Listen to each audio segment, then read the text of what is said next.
প্রথম দেখাতে বিমানকে তার কাঠ ও তারের জঞ্জাল মনে হয়েছিল। সেদিন বিমানকে তার একটুও পছন্দ হয়নি, কিন্তু এর 1 দশক পরেই সেই ইয়ারহার্টই বিমানের প্রেমে পড়ে যান, যা তাকে পরবর্তীতে পৃথিবী বিখ্যাত বৈমানিক হিসেবে প্রতিষ্ঠিত করেছিল।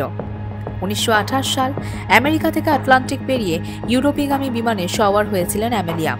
এর আগে কোনো মহিলা এই সাহস দেখাননি। কুইন অফ এয়ার তকমা দেওয়া হয় তাকে। 1921 সালে বিমান চালনার প্রশিক্ষণ নেন অ্যামেলিয়া এবং ওই বছরই টাকা জমিয়ে নিজের একটি বিমান কেনেন তিনি। এরপর নিজের ঝুলিতে ভরেছেন একের পর এক কৃতিত্ব। তবে 1937 সালে আরও কঠিন অভিযানে নামার সিদ্ধান্ত নেন অ্যামেলিয়া। স্থির করেন বিমানে চেপে গোটা বিশ্ব প্রদক্ষিণ করবেন। তখন তার বয়স মাত্র 39।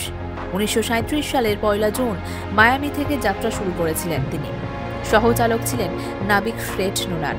29 জুন অবতরণ করেন পাপুয়া নিউগিনিতে। আর মাত্র 7,000 মাইল